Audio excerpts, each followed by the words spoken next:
Fueron navegantes portugueses los primeros europeos que con certeza exploraron el Golfo de Guinea en 1474. En su ruta hacia la India, situaron en los mapas la isla que bautizaron con el nombre de Formosa por su belleza natural y después conocida por el nombre de su descubridor Fernando Po.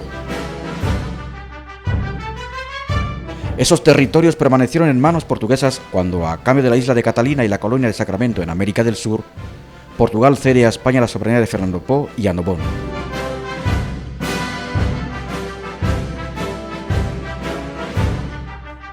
En 1843, España conseguiría asimismo cierta influencia en la también pequeña isla de Corisco, en los islotes de Lobey Grande y Lobey Chico y en la zona de Río Muni.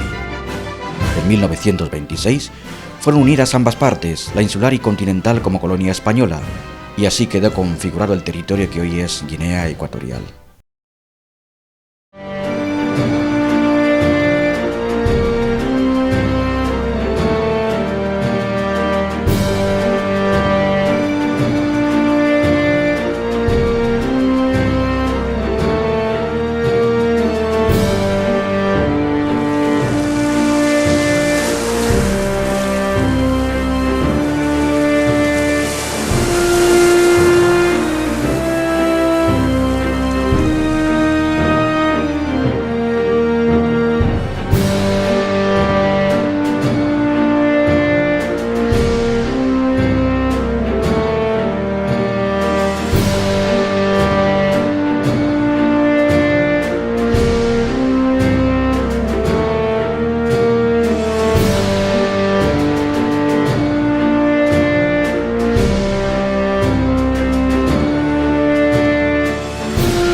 Aunque la historia de la colonización española en Guinea se remonta a partir de ese año, en realidad fue efectiva con la llegada del primer gobernador español en 1858 y progresó de forma muy lenta porque España estuvo centrada en sus colonias del Caribe y el Pacífico, por lo que Guinea entonces ocupó una posición marginal en su imperio.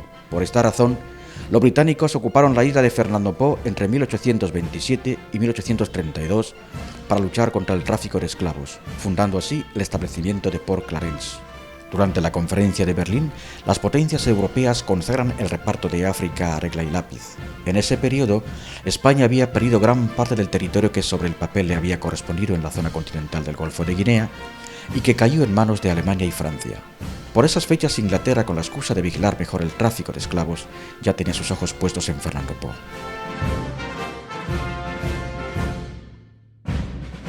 La presencia española en las islas guineanas no fue fácil en Fernando Po. Los nativos adoptaron una actitud recelosa ante la presencia española debido principalmente al recuerdo que conservaban de las expediciones que hicieron los holandeses para la captura de esclavos, llevándose los hombres y mujeres más fuertes. Entonces, los bubis abandonaron las costas instalándose en las mesetas del interior, más difíciles de alcanzar por los negreros. Durante el periodo de 1887 y 1897, varios representantes españoles establecen relaciones con el rey Moca de Bioko, quien en la segunda mitad del siglo XIX unifica a todos los clanes bubis. La creación de la Guinea española fue consecuencia de la cesión de Portugal a España de Fernando Po y Annobón, dos islas distantes con realidades muy diferentes, la primera cuyos pobladores siempre habían rehuido del contacto con los europeos y la otra poblada por criollos descendientes de esclavos que habían conseguido escapar de la dominación portuguesa. En Corisco, el rey Boncoro recibe la carta de nacionalidad del gobernador español y se levanta acta de su declaración por el que los territorios a su cargo ocupados por las tribus bengas se extendían hasta Río Campo, quedando así definida la línea septentrional del dominio español en el continente. Los españoles, que aún controlaban 300.000 kilómetros cuadrados en el Golfo de Guinea, los perderían al ceder el territorio que comprendía entre los límites con Alemania y el río Campo al norte de unos 274.000 kilómetros cuadrados.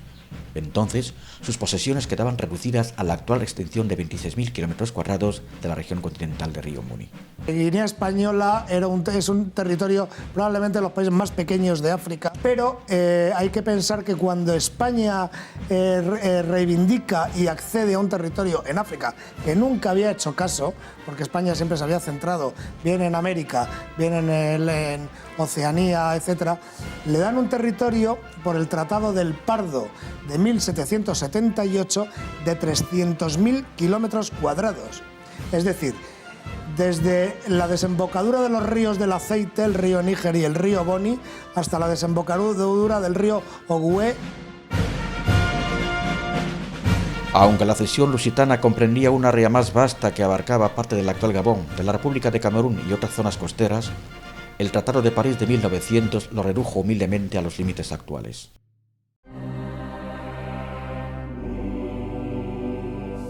Las posesiones españolas del Golfo de Guinea dependieron en el aspecto eclesiástico del obispo de Príncipe, isla portuguesa de ese nombre. En 1868, los jesuitas fueron expulsados y 20 años después se constituyó la Congregación de los Misioneros del Corazón de María. Su fundador fue el padre Antonio María Claret, un antiguo capellán de la reina Isabel II y arzobispo de Santiago de Cuba.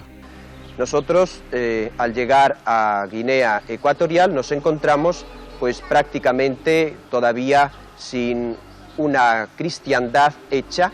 Había muy pocos cristianos, aquí en concreto en Malabo, que antiguamente se llamaba Santa Isabel, pues había escasamente unos 10 o 15 cristianos nativos. En esta isla llegaron primero los anabaptistas, procedentes de Inglaterra, cerca de 1845.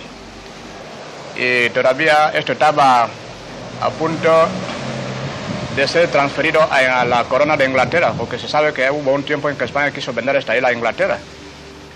No se realizó el proyecto. Entonces vino aquí España, la colonización española, y muy alérgica a los protestantes, teniendo en cuenta que los misioneros católicos que vinieron de aquí eran jesuitas.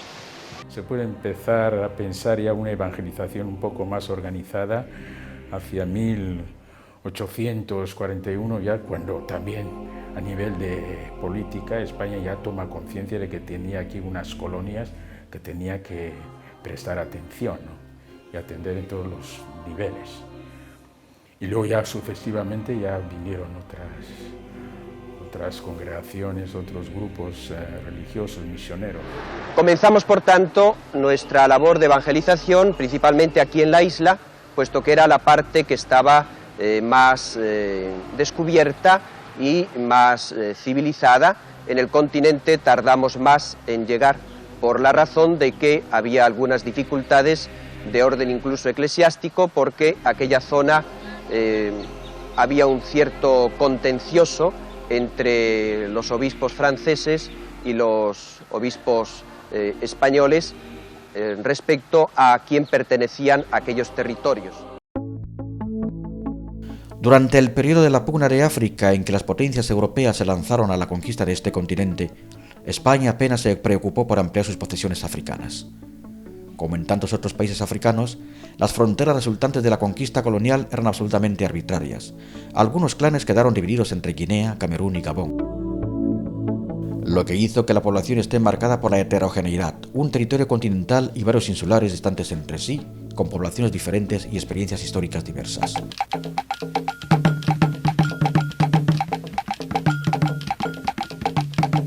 Las bases de la población nativa de Guinea son ciertamente varias por la complejidad que produjeron invasiones, migraciones y cruces.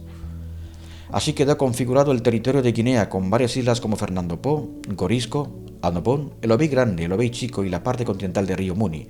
Ambos territorios insular y continental fueron unidos en 1926 como la colonia de Guinea española. Para esa época, terminan de disolverse las estructuras previas tradicionales de los reinos tribales y se consolida la administración de corte europea importada por los españoles.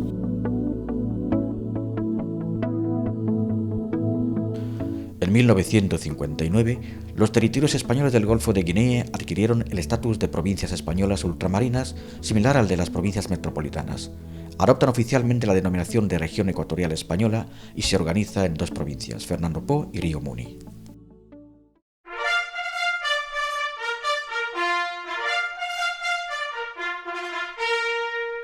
La Guinea española fue durante mucho tiempo la colonia más marginada, incluso se hicieron en varias ocasiones planes de abandono. Si algunos políticos y responsables coloniales proponían ceder a Río Muni a otra potencia, otros apostaban por librarse del conjunto de Guinea, argumentando que la metrópoli no tenía opciones para obtener beneficios económicos. Así pues, el imperio africano de España jamás tuvo la importancia económica, demográfica y estratégica que tuvieron las colonias de Francia, Portugal, Bélgica o Gran Bretaña. Por eso, el colonialismo español en África careció del apoyo generalizado que se dio en otras potencias, aunque pequeños grupos de misioneros, administradores coloniales y empresarios ya se sintieron identificados con la misión colonizadora en África. Los proyectos económicos coloniales eran diferentes para sus territorios. La pequeña Annobón era considerada una isla improductiva. Situada en el hemisferio austral a más de 300 millas de Fernando Po, con una extensión de 17 kilómetros cuadrados, solo es cultivable en pequeñas porciones porque su suelo escarpado debe su origen al amontonamiento de materiales eruptivos.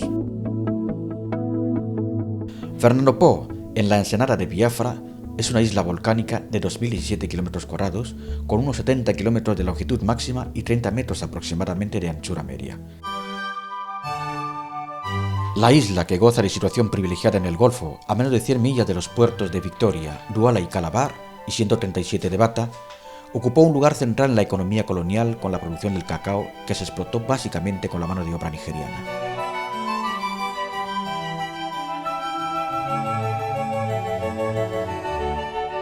La producción en Río Muni, que limita con Camerún al norte y con Gabón al sur y este, y con el Océano Atlántico al oeste, giraba principalmente en torno al café y la madera.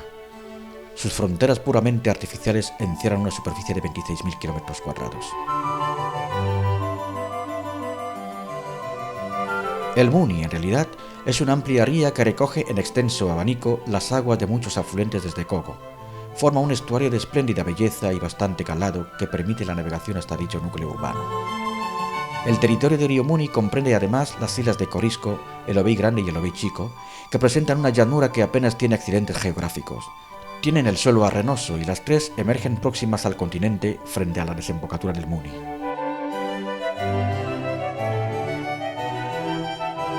El colonialismo español en Guinea no creía a los nativos capaces de asimilar la cultura europea a corto plazo. Ello condujo a una separación estricta entre españoles e indígenas, suavizada sin embargo por la existencia de un reducido número de emancipados iguales teóricamente en derechos a los colonizadores. Eran ricos hombres, no eran pobres. Ninguno era miserable. Todos tenían dinero y querían ir al banco, coger su dinero y trabajar de ellos. El sistema colonial español estaba inspirado en la cultura política de la metrópoli y, por tanto, mostraba un escaso respeto por la diversidad cultural, lingüística y étnica de las poblaciones locales. El poder colonial, representado localmente por los puestos de la Guardia Colonial, se impuso a las formas tradicionales de autogobierno. Creencias y ritos antiguos como el culto a los antepasados, el melán entre los Fang o el Bwetí, movimiento de revitalización difundido durante la colonia entre los Ndue, fueron sistemáticamente perseguidos. También se trató de debilitar la familia extensa, que era el fundamento de las estructuras sociales y de poderes tradicionales, para imponer el tipo de familia monográfica y nuclear del catolicismo español. Los misioneros impulsaron las políticas destructivas de las culturas y costumbres nativas que consideraban pecaminosas y apostaron por cambiarlas incluso con métodos coercitivos. El régimen franquista apoyó decididamente la política de aculturación de los misioneros claretianos mediante una dura discriminación a otras confesiones religiosas, dificultándoles, incluso prohibiéndoles el acceso a los estudios no elementales, a los empleos públicos, las jefaturas, la propiedad de fincas o las ayudas sociales. Yo llamo catolización a la forma de que ellos entendían de desintoxicar el país del protestantismo. La catolización era simplemente extirpar el protestantismo en la historia de la República de Guinea Ecuatorial. Por eso, no obstante de ser los primeros en entrar en el país, somos actualmente un grupo minoritario que va creciendo naturalmente. La catolización consistía específicamente en despersonificar al guineano protestante, en negarle incluso la nacionalidad propia de su país. Esto quería decir que prácticamente al protestante guineano se le negaba la formación media profesional o superior. Se nos negaba también la licencia de comercio, todo se negaba todo. Entonces, ser protestantes en ese tiempo era no tener acceso absolutamente a nada. Cuando España tomó ya un poco más en serio sus colonias, ¿no? Después de la permuta que hizo con Portugal de sus territorios a Narbonne y Fernando Po, con territorios que tenía España en América del Sur, tenía que entenderse también el aspecto religioso, ¿no? La formación, porque ellos casaban las dos cosas, ¿no? Queremos colonia, queremos presencia, pero también queremos evangelizar, en el sentido de que como era un Estado constitucionalmente confesional, pues tenía que dar preferencia a la Iglesia católica, ¿no? Que eso hubiera ocasionado alguna discriminación, algún tener minusvalía las otras confesiones religiosas, es posible, ¿no? Es posible, porque claro, constitucionalmente era un Estado católico. Se puede decir que las relaciones eran buenas, naturalmente eran a nivel del gobierno general de la colonia, con el obispado, con los superiores de la congregación nuestra, claretiana. Nos ayudaban, sobre todo los viajes, nos pagaban los viajes por barco. Si era por avión teníamos que pagar la diferencia, pero los viajes en barco los teníamos pagados. También daban una pequeña asignación, no mucho, a los párrocos. Las políticas paternalistas limitaban mucho el acceso de guineanos a los estudios y puestos de trabajo cualificados, por lo que el número de colonos era muy elevado en relación con otras colonias. Casi cualquier trabajo especializado era realizado por blancos y los guineanos solo empezaron a recibir educación de calidad cuando ya se aproximaba la independencia. Hasta 1969, el nivel educativo medio y superior, no el elemental de la población africana de Guinea, estuvo por debajo del de las colonias vecinas. La formación del espíritu nacionalista tiene su origen en las desigualdades establecidas entre el colono y el nativo, y se acentuó con casos evidentes por las arbitrariedades de los administradores coloniales. Este sería uno de los antecedentes que dieron lugar a la concienciación y el origen del nacionalismo en búsqueda de la independencia. Figuras como Santiago Uganda, y única autoridad nativa entonces con personalidad jurídica para dirigirse a los colonos, controlaba desde Corisco, las islas Elobíes y luego Calatrava, Cogo, Cabo San Juan hasta Mbin, entonces Río Benito. Uganda fue el que abrió el paso, fue el rey de Corisco, el que firmó el tratado con los representantes de la reina Isabel. para que los españoles pudiesen entrar en Guinea. Uganda vivió 116 años siendo rey. Gracias a Uganda, los españoles pudieron entrar en la costa desde Corisco hasta Río Campo. Fue clave en la independencia de Guinea Ecuatorial. Se le recuerda dirigiéndose a los colonos y plantear sus dolencias y exigencias para denunciar la práctica de tratos injustos y denigrantes en los nativos que estaban trabajando al servicio de los primeros colonos españoles sin las mínimas garantías ni respeto para sus derechos como seres humanos. Uganda fue un señor Yamboka, pero caute viene melangua vena etingidia mutu la forma de ser de cada uno. Mondi wa benga biepi kaba patria mona mondi jefe de Guinea ya kane rei Uganda bodi balucha kidi opeana independencia idi yakibatume bahula maki mona lubuko lupo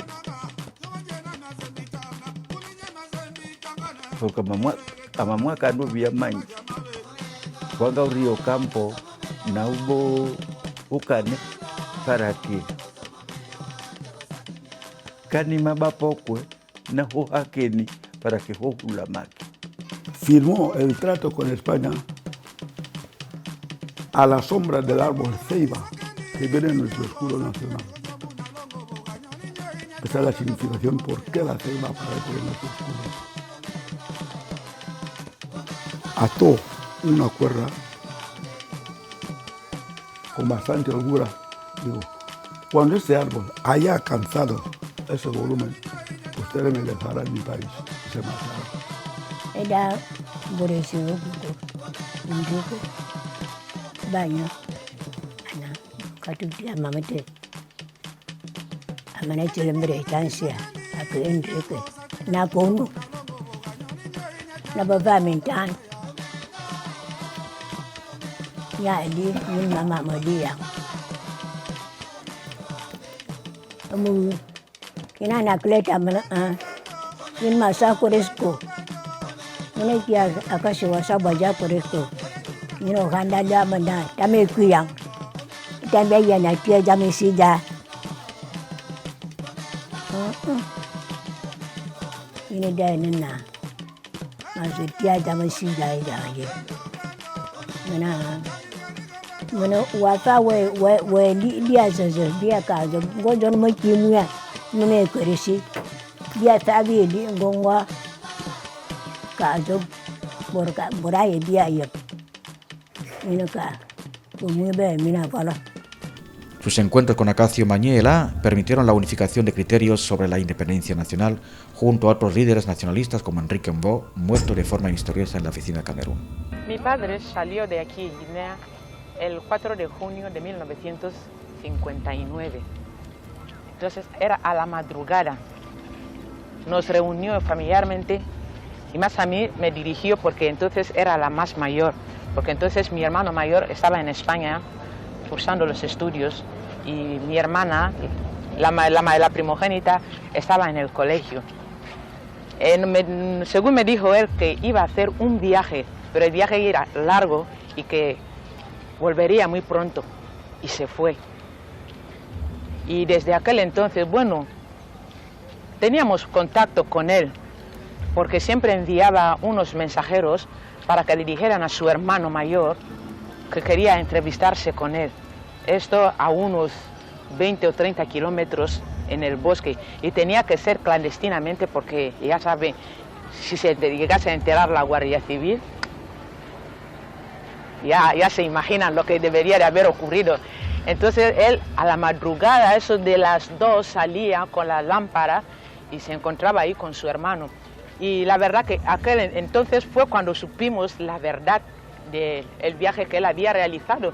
Entonces yo como mayor perdí la esperanza porque cuando vino mi tío me dice, me he visto con tu padre y dice que él se ha ido. No podía habernoslo dicho porque quizás vosotros podéis hablar, que él va a luchar por la independencia de Guinea, porque esto ya era demasiado, que los demás países africanos ya eran independientes. Había llegado el momento ya para que Guinea también fuera independiente. la verdad que ya nosotros no volvimos a verle, porque, como les he dicho, era en el bosque. Era en el bosque, entonces siempre nos mandaba mensaje a través de nuestro tío. Y en el mes de octubre del mismo año fue cuando tuvimos sus últimas noticias, porque nos dijeron que se había muerto ahogado en un río del Camerún. Enrique Mbó murió, también era emancipado pleno, pero un emancipado pleno que no quería saber nada de los blancos. Era de Mbé, mi comisión. Bajaba a Bata, su mujer le preparaba su cesto, su cacahuete molido, con yuca y tal. Y entraba en el bar central de Bata, todo el bar central, abría eso y ahí comía. Pero ya mantenía relaciones con los nacionalistas de la isla, los Jones, los Balboa, clandestinas. En uno de sus viajes se fue a Malabo, se reunieron bajo cauteros en plena noche. Ya salió la orden del gobierno general de su detención.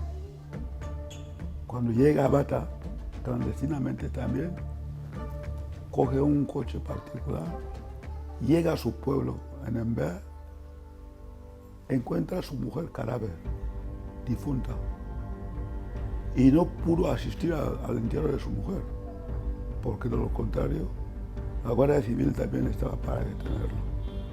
Se exiló, se fue a Camerún, y ahí acabó de forma misteriosa. El 28 de noviembre de 1959, el párroco de Bata, Nicolás Preboste, mandó llamar a Acacio Mañé, amigo suyo, que fue detenido por la Guardia Civil en los alrededores de la misión católica de Bata. Después de la entrevista, tras ser confesado por última vez por el párroco, no volvió a casa.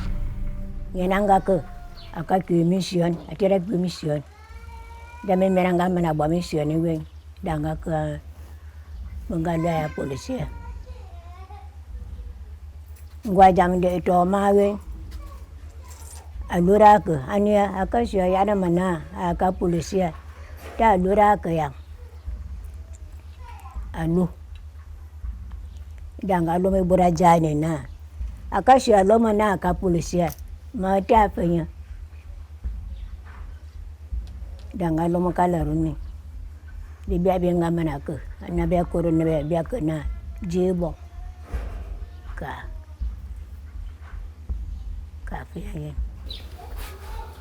Mi madre, todo lo que hablo aquí, fuera de España, es de mi madre, contado por mi madre. De modo que me dijo que una noche vino una carta de España con el guagua, el coche de línea. Allí el jefe de policía Carmona le interesaba. Entonces esa noche el hombre no durmió. Se puso ahí con las armas y tal, que si los cartuchos, las balas y todo, como tenía armas de cacería de elefantes y normales de calibre 12, se puso ahí como poniéndose a la defensa, como quien dice de que ya me encontrarán aquí. Y así toda la noche. Pero al amanecer, según dice mi madre, todo esto me lo dijo mi madre, al amanecer le dice, ¿por qué lloras? Esta cita que voy a ir a hacer es por Guinea, y además que conste de que a vosotros no os va a pasar nada. Os van a tratar muy bien mis amigos. Él sabe por qué dijo mis amigos. Os van a tratar muy bien. Bueno, cuando fue allí hacia esto de las 4 o las 5, dijo, no, ya no voy. Voy en coche de línea. Yo iba a esperarles. Parece de que no han venido. O sea, la Guardia Civil. Parece de que no han venido, que no van a venir. Y además, no es bueno de que vengan. Es mejor de que vaya yo solo y que hagan de mí lo que quieran. Son palabras de Marina Sángono, mi madre. Bien. Es la última vez que ella vio a su marido. Murió traicionado por el padre preboste, entonces jefe de la misión católica aquí, en Bata. El padre preboste le invitó a Acacio Mañé una tarde para que viniese a visitarle. Acacio salió con su picú, que conducía su hermano Amadeo, y llegaron a Alea, donde tienen sus construcciones, hasta aquí. Y se fue a pie a la tarde.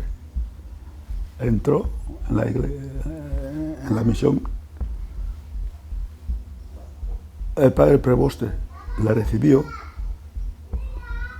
le confesó y le comulgó. Claro, se sabe que durante la confesión le preguntó cosas sobre la independencia y la emancipación de Guinea Ecuatorial.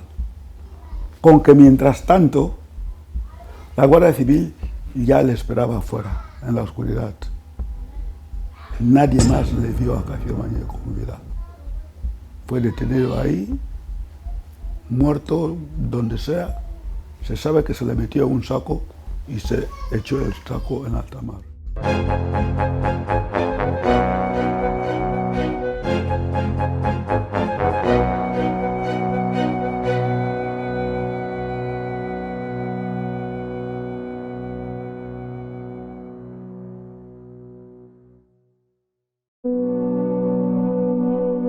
Santiago Uganda moriría un año después, en 1960, a la edad de 115 años. Sus restos mortales descansan en la tierra que le vio nacer, en la isla de Corisco. El presidente del gobierno autónomo de Guinea Ecuatorial le dedicaría un monumento funerario con la siguiente inscripción lauratoria: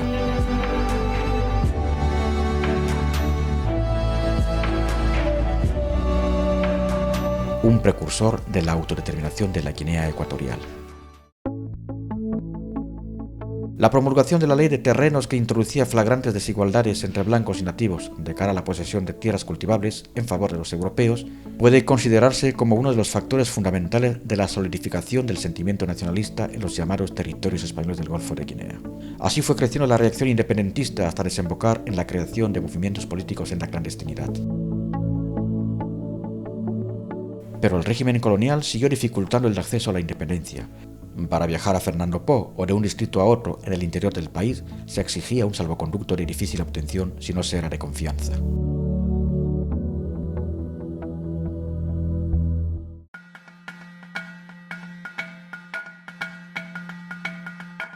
En la década de los 60, África estaba pasando de manos colonizadoras a manos africanas, y la ONU, como velador de tal acontecimiento, presiona a España para que empiece el proceso en los territorios que tenía como suyos en este continente.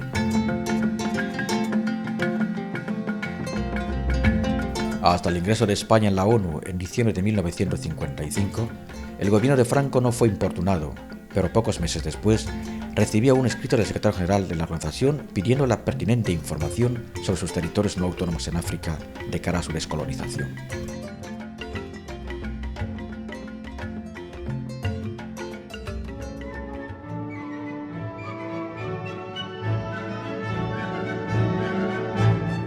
La dictadura franquista no deseaba para nada conceder la independencia a sus colonias, pero tampoco estaba dispuesta a enfrentarse a las Naciones Unidas por ellas. Por eso, a partir de 1959, el gobierno español modificó sensiblemente sus políticas coloniales y convirtió el estatus jurídico de sus colonias en provincias africanas.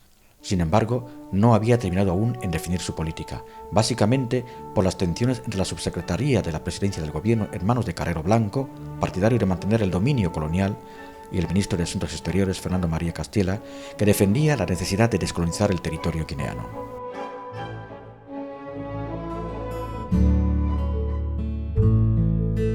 En 1963, España concede la autonomía a la región ecuatorial constituida por las provincias de Fernando Po y Río Muni, que pasó a llamarse oficialmente Guinea Ecuatorial. Y para neutralizar la creciente influencia del emergente movimiento nacionalista entre los guineanos, España invirtió en la ampliación de las infraestructuras y los servicios públicos para el sostenimiento del gobierno autónomo, que entró en vigor el 1 de enero de 1964 y que llevó consigo, lógicamente, la constitución del gobierno. Fueron elegidos 8 personas, por Fernando Po 4 representantes, Ramón Boricoto Ichoa, Aurelio Nicolás Sitoa, Gustavo Watson Boico y Luis Mao Sicachá, y por Río Muni otros 4.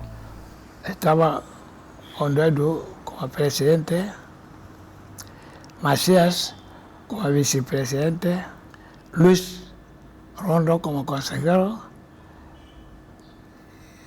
después Rafael Zenzame como consejero de Agricultura y otros.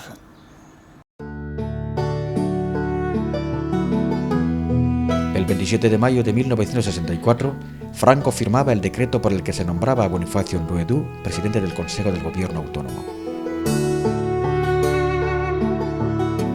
A pesar de que en 1966 aún había en el gobierno español quienes planeaban acabar con el colonialismo en un plazo de 30 años, en marzo de 1968, bajo la presión de los nacionalistas guineanos y de las Naciones Unidas, España anunció que concedería la independencia.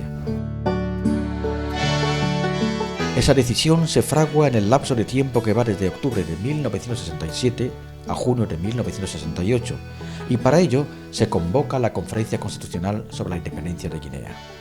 Comisionados de Río Muni y Fernando Po llegan a Madrid para estudiar los proyectos de la autonomía económico-administrativa que ha de regir aquellos territorios. En el Palacio del Pardo son recibidos, en audiencia especial, por su excelencia el jefe del Estado.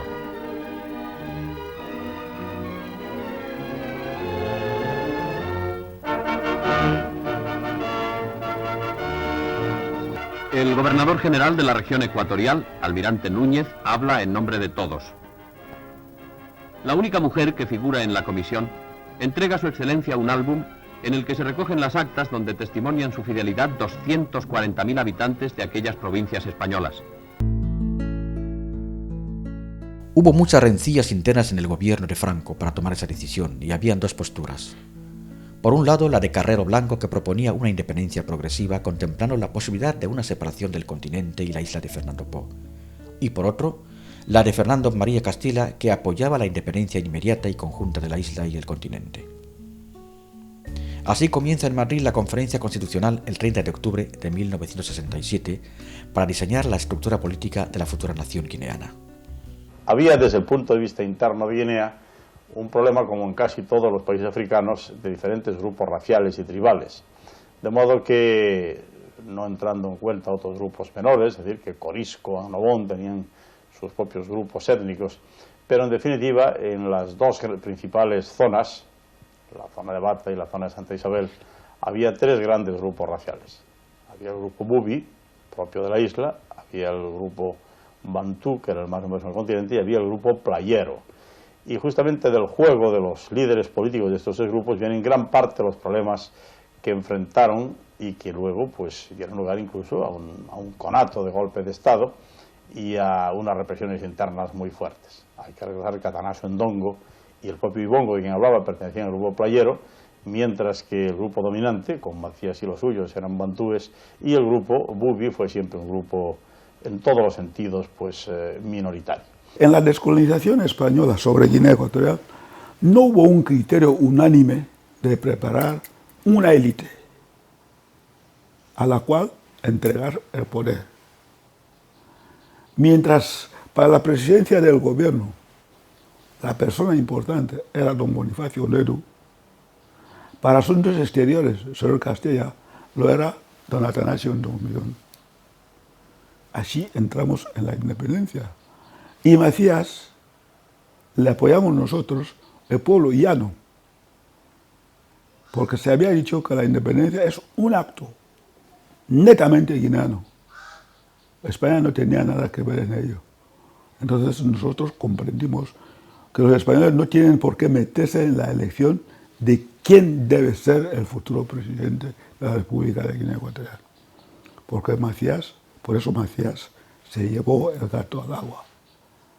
Lo que entonces llamábamos secretariado conjunto, que era la representación de todos los partidos políticos que había.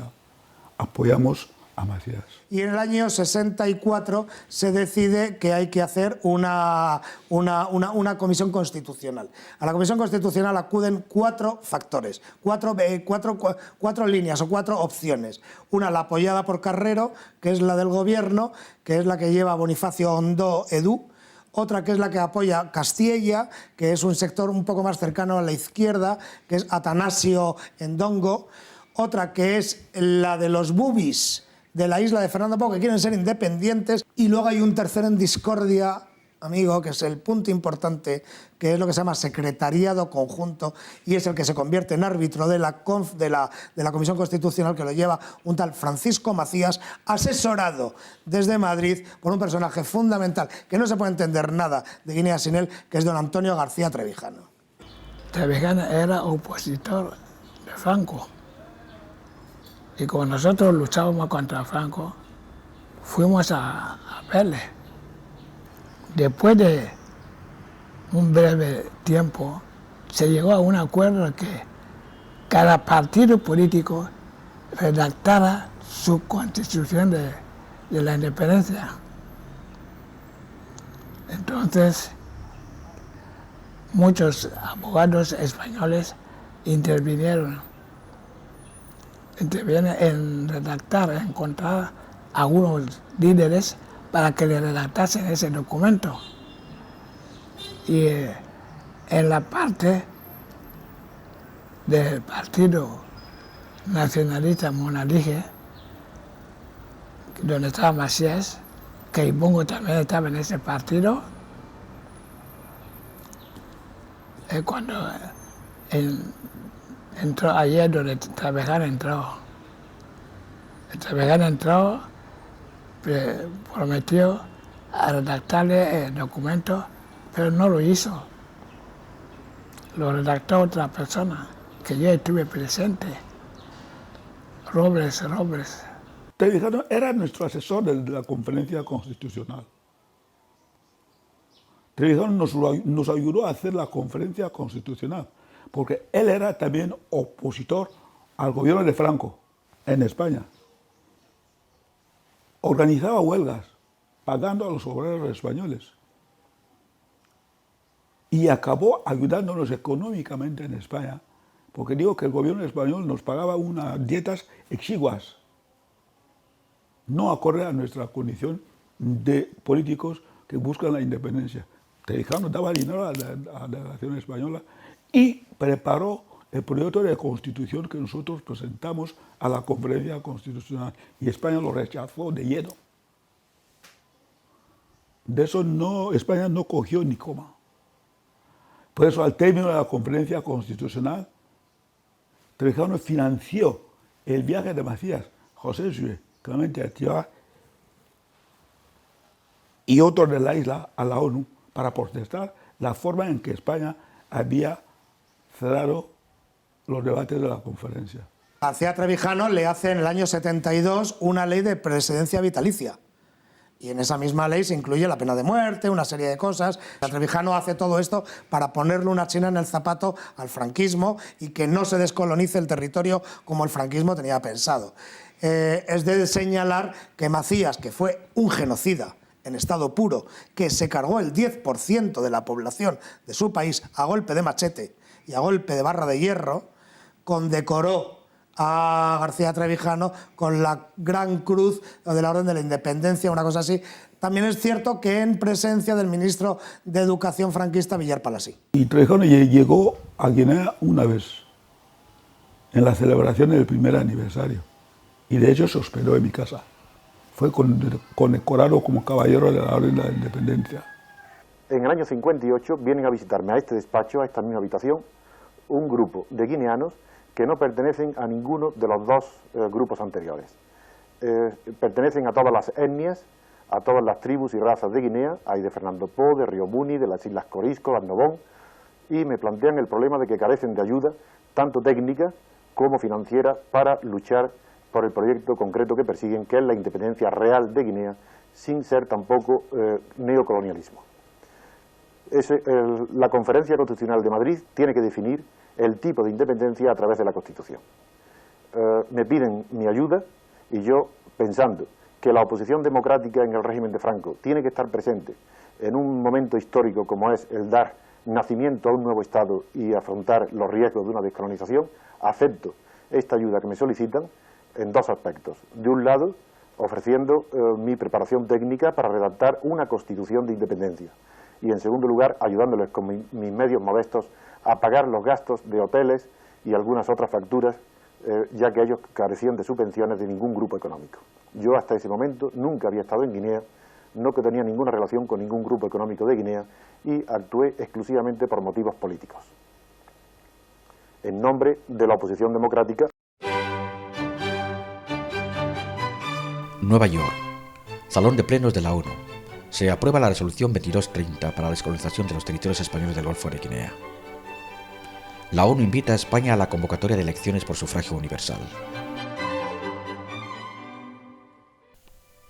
Madrid. Cortes Españolas. En la sesión plenaria celebrada el 24 de julio de 1968, las Cortes Españolas aprueban el proyecto de ley sobre independencia de Guinea Ecuatorial. El 11 de agosto es aprobada en referéndum la nueva Constitución guineana. Ha sido redactada en Madrid en el transcurso de una conferencia con los principales líderes guineanos. Suspendido el régimen de autonomía el 17 de febrero de 1968 para iniciar el proceso de la independencia, se dio paso a los partidos políticos y comenzó la campaña para conseguir la aprobación o rechazo de la Constitución de Guinea. El referéndum, que fue aprobado por mayoría, tuvo lugar el 11 de agosto de 1968 y fue controlado por una comisión de la ONU.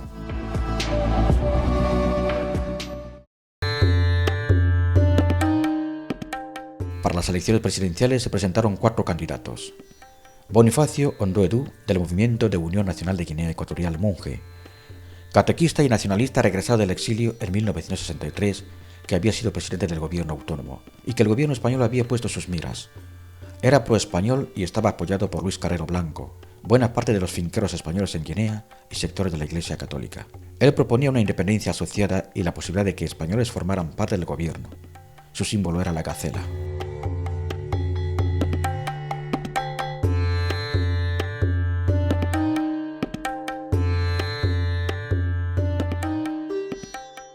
Atanasio Ndoumillón, del Movimiento Nacional de Liberación de Guinea Ecuatorial.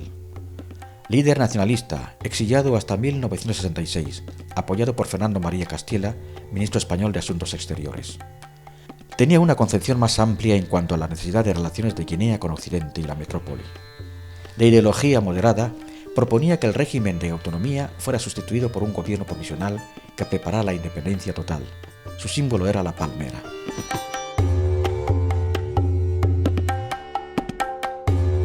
El tercer candidato era Edmundo Bosio Dioko, de Unión Bubi, natural de Rebola.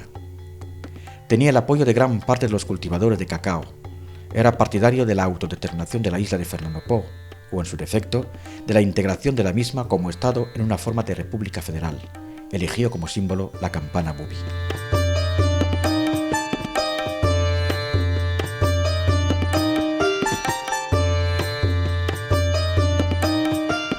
El último de los candidatos era Francisco Macías Nguema, nacionalista radical, vicepresidente que fue del gobierno autónomo. Estaba apoyado por García Trevijano. Era líder de la coalición tripartita o secretariado conjunto, formado por disidentes de todos los partidos políticos. Su símbolo político era el gallo.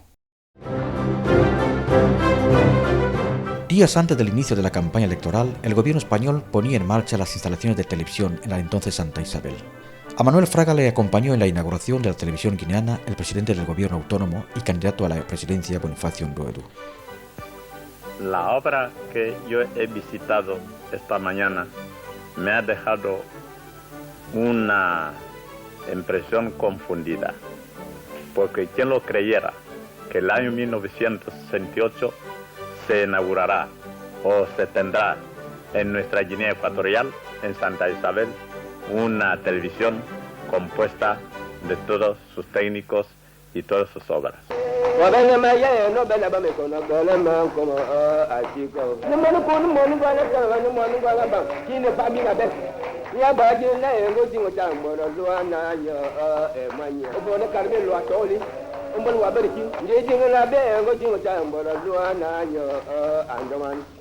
Los primeros programas informativos de nuestra televisión estaban dirigidos por este hombre, Eusebio Abaga Unromayé. Piensa que esto pudo ser el 9, el 10, yo exactamente no me acuerdo, pero lo que sí me acuerdo es que el 18 de julio había que inaugurarlo, porque era el día oficial en España.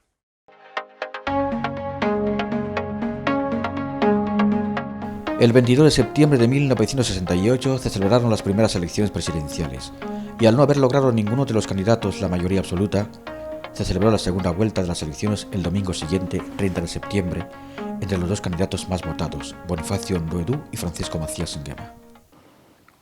Hubo una sentada, porque Macías se anticipó al gobierno español. Macías estaba en bata. Envió una delegación a Santa Isabel para negociar con los candidatos perdedores.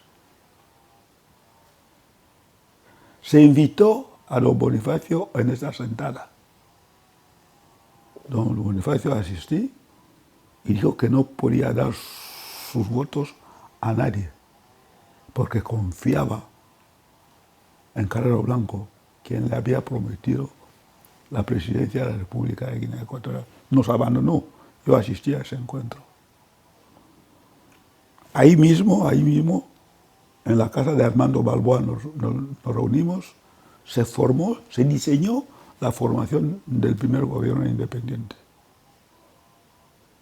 Atanasio ya sabía que iba a ser el ministro de Asuntos Exteriores. Boschio ya sabía que iba a ser el vicepresidente y ministro de Comercio. De ahí nos fuimos al plató de la televisión de Guinea Ecuatorial, que se acababa de inaugurar, y se hizo las declaraciones. Se invita encarecidamente a todos cuantos nacionalistas de la Guinea Ecuatorial voten el próximo domingo, día 29, el símbolo del gallo. Macías luchó para que se diera la independencia. Nosotros querían que se retrasara. Este es el problema, la diferencia entre Nduedu y Macías. Nduedu decía que aunque le votara solo su mujer, ganaría.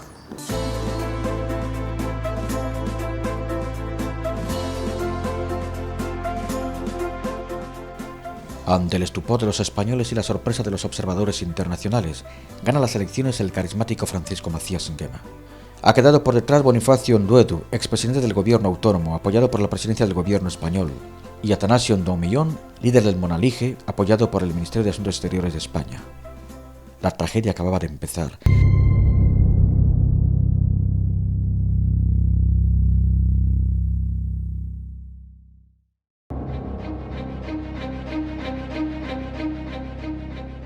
Nadie supo calcular en aquel momento el alcance político de aquellas elecciones. Macías fue elegido presidente con el apoyo de movimientos nacionalistas, la Unión Bubi, parte de Monalige y de Monge.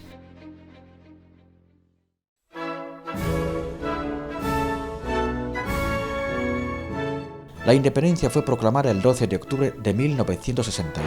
Declaro formalmente constituida la República de Guinea Ecuatorial, de la que paso a ser su primer presidente constitucional. ¡Viva la República de Guinea Ecuatorial! Y el país adoptó oficialmente el nombre de República de Guinea Ecuatorial y fue admitida en la ONU como miembro 126 de la organización.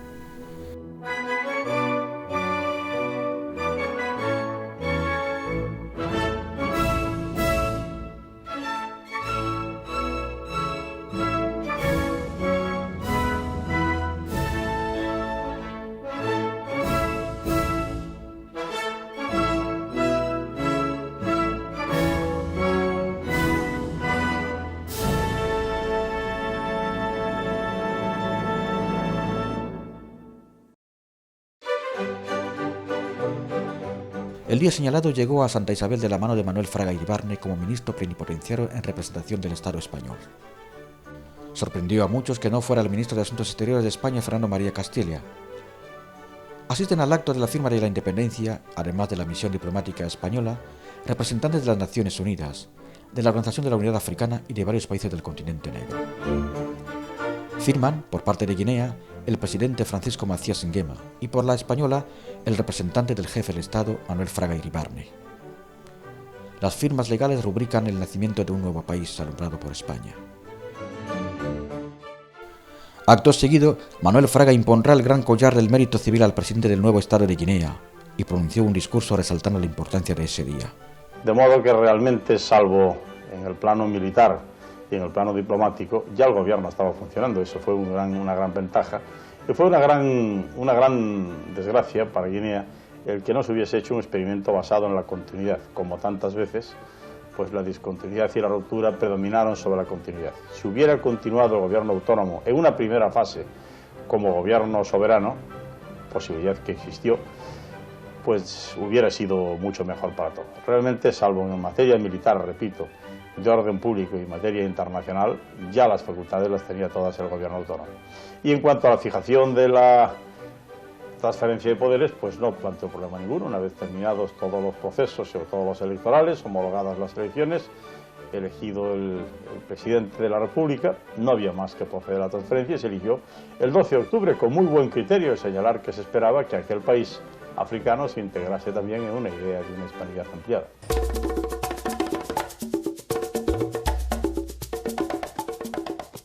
Guineanos y españoles todos, en estos días en que se cumple un aniversario más de la gloriosa efemérides de nuestro movimiento en la vida española.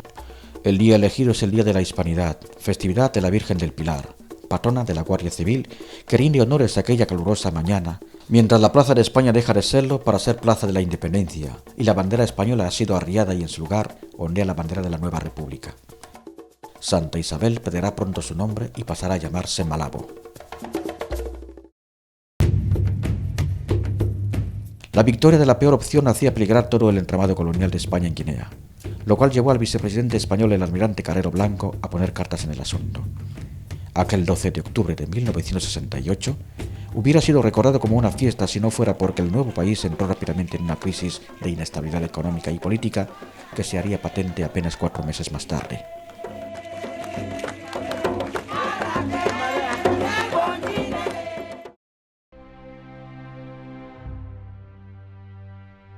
Aquel día 12 de octubre, España se desprendía de Guinea Ecuatorial, dejando un censo de población de 200.000 habitantes en el momento de la independencia. Con la salida en abril de la Guardia Civil tras arriar la última bandera española en Santa Isabel y embarcar rumbo a España, tras asegurar la evacuación de los 7.000 españoles que abandonaron Guinea Ecuatorial, se inició un periodo de represión política y aislamiento internacional. Querido compatriota, España no puede atemorizarnos, España no puede invadir Guinea. Si invade Guinea, nosotros invadimos España. Ahora un bocazas. Nos lo dijo López Ibor. Dice, cuidado con este hombre porque físicamente es débil mental. Pero claro, es el que más hablaba, es el que más insultaba, nos gustaba. Nos gustaba, cada vez que decían una tontería aplaudíamos, porque no sabíamos la realidad nuestra. No sabíamos la realidad nuestra. Y así vino Macías en el poder. Y luego ganó terreno, porque todos los demás consejeros fueron a España a vivir. Cuando se hicieron consejeros fueron a vivir. Pero él no fue. Él se quedó aquí y ganó al pueblo. Aquí está don Atanasio Ndoumione, ministro de Asuntos Exteriores. Aquí está don Jesús Eworo de Vinayo, ministro de Justicia. Aquí está don Ikue Bombe, ministro de Hacienda. Francisco Rimo Layamá, ministro de Industrias y Minas. Don Francisco Macías Nguema, que llevaba también la categoría de ministro de Defensa. Don Ángel Macien Tutumu, el ministro del Interior, que era en vida, y el que os habla, Pedro Ecón, ministro de Sanidad. Entonces, parte del gobierno.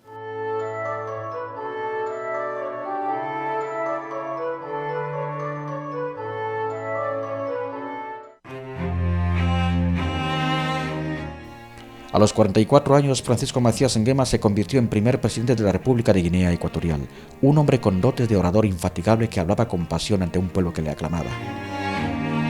Toda independencia sin dinero inicial no conduce a nada, y Guinea había concertado con el gobierno español que prorrogaría la partida económica destinada a la excolonia. Sin embargo, el vicepresidente del gobierno español, Carrero Blanco, para presionar a Macías a que tuviera una condescendencia con la metrópoli, no atendió los pagos que habían sido consensuados, lo cual dejó vendida la viabilidad de la nueva administración. Macías decidió congelar las cuentas de los españoles, pero las grandes empresas ya habían sacado sus ahorros de las oficinas guineanas, lo que enfadó aún más, y comenzó una espiral de violencia contra España y lo español. El tema de las banderas ocurrió así. Macías entonces tenía el despacho oficial, lo que es en Bata, el antiguo gobierno provincial. Y hay un chalet enfrente, es la residencia del cónsul de España. Macías cada mañana cuando abría la ventana de su despacho, lo primero que veía era la bandera española que ondeaba. Se callaba. Donde residía cualquier diplomático español en Bata, había una bandera. Para ir al aeropuerto, el cuartel general era de la Fuerza Española, la Guardia Civil. Y esto le nervió a Macías. ¿Soy independiente o no soy independiente? ¿Por qué tantas banderas españolas ondeando sobre Bata? Llamó a su comandante, trae. Por favor, vete a los inquilinos de esta casa, dile que el presidente está buscado por esta bandera. Que la saque. Trae con unos soldados, cruzó la calle, llegó. Esto es lo que dice el jefe de Estado. Los diplomáticos españoles dijeron que no podían arriar la bandera. Inmediatamente Macías mandó llamar al embajador de España, Durán, que se encontraba en Santa Isabel. Durán vino con un avión especial y le recibió a Macías, le habló a Macías como si un niño, sin la mínima consideración de que Macías era jefe de Estado. Entonces Macías se cabreó, volvió a llamar a Trae y dice, vete a arriarme esa bandera, soy el presidente de esta república y nadie más. Trae volvió a cruzar la calle y cuadró la bandera como buen militar español que había sido y la dio él mismo, la dobló y la entregó a los diplomáticos españoles. En el cuartel camino al aeropuerto, Macías iba ahí para arriar la misma bandera. La Guardia Civil, con una espada, hizo una raya en arena, cruzando que Macías no podía cruzar. Dijo, este país está ya independiente, soy el presidente. Nadie puede prohibirme el acceso a ningún sitio. Con la fuerza guineana que le apoyaba, Macías cruzó la raya y se arrió la bandera igualmente. El intento del golpe de Estado en marzo de 1969 fue el detonante. Ante esto de las banderas, el incidente de las banderas ocurrió mientras Atanasio se encontraba en Addis Abeba, en una conferencia de ministros de Asuntos Exteriores. Atanasio no estaba en el país. Se llevó a Saturnino Ibongo. Saturnino Ibongo ocupaba entonces el puesto de representante de Guinea Ecuatorial en las Naciones Unidas. Atanasio le invitó para que le acompañara. Era un periodista de profesión, el primer periodista de color de España fue Saturnino Ibongo. Y lloré la muerte de Ibongo. Entonces, al término de la conferencia de Addis Abeba, regresaron a Madrid. Y el ministro de Asuntos Exteriores español, Castella, le recibe a Atanasio en audiencia. Dice, hay problemas en Guinea por las banderas. Vete a Guinea y trata de resolverlo. Si puedes aislarle a Macías, la Fuerza Marítima Española, anclada en Bata, te apoyará. Atanasio trajo la misión del golpe de Estado desde Castilla a Madrid. Y antes que Atanasio llegase a Guinea, Macías recibió un aviso de Antonio García Trevijano de que tuviese cuidado con Atanasio, que trae un golpe de Estado en el bolsillo. Desde el mes de octubre, de que fueron las elecciones y la independencia, hasta el día 5 de marzo, en que Atanasio Ndongo dio un golpe de Estado para asesinar al que entonces era presidente Francisco Macías, durante los meses de octubre a marzo, las relaciones del gobierno de Guinea de Francisco Macías con el gobierno español fueron excelentes. No hubo ninguna desconfianza, y que fue a partir del 5 de marzo, cuando Atanasio Ndongo intentó matarlo, asaltando su palacio presidencial, rodeándole el chalet, fue cuando se sembró la desconfianza que ha conducido luego a los tristes acontecimientos que todos conocen. Los guardias que estaban en el cuartel, al ver el panorama, me sacaron casi en volandas, metiéndome para adentro. Y uno de ellos sacó una pistola y dice: el que intente pasar aquí le mato. Y ya por la tarde vino un militar y le pregunté, bueno, pues ¿qué es lo que ha pasado? Dice, pues es que Atanasio ha dado un golpe de Estado, pero que el golpe ha fracasado. Atanasio, cuando llega a Bata, procedente de Addis Abeba y Santa Isabel, en la misma tarde se traslada a su poblado de Mbini. Él era de Mbini. Y engaña a ciertos guardias de que él ya era el jefe de Estado. Había neutralizado a Macías y que le acompañasen a Bata para resguardar lo que es el palacio presidencial. Así Atanasio llega a Bata de esa noche con unos efectivos militares traídos de Mbini. Al llegar al palacio presidencial, digo a los que estaban: miren, ustedes llevan mucho tiempo aquí, vayan a sus casas a descansar. Esos son los que han venido a cambiarles. Tranquilamente. Y Macías, que todavía se hospedaba en su residencia particular, fue avisado por el difunto comisario Anacleto Ejapa Bolequia. Trepó el muro y cayó dentro de la casa de Macías. Dijo: Excelencia, Atanasio ha ocupado el palacio presidencial. El día anterior por la tarde se presentan en el campamento Atanasio, el Saturnino, el Mao Sicachá y el alférez Marcos. Oye, que queremos ver capitán, le dicen al de la puerta. Estupendo, tal. Entonces era ministro de Asuntos Exteriores, Atanasio. Viene allá: hombre, ¿qué tal? ¿Qué queréis tomar? Oye, ¿qué vamos a tomar? Whisky. Vamos allí, tomamos un cava. Y bueno, pero ¿qué os pasa? Dice, bueno, yo a todo esto, el coronel Alarcón, que estaba en el barco, digo, estos vienen aquí a algo importante, vamos. Le llamé por radio y le dije: mi coronel, baja a favor de venir aquí, oye, porque esto está peliagudo. ¿Y qué pasa? Que no te lo puedo decir, baja aquí. Y si vino y tal.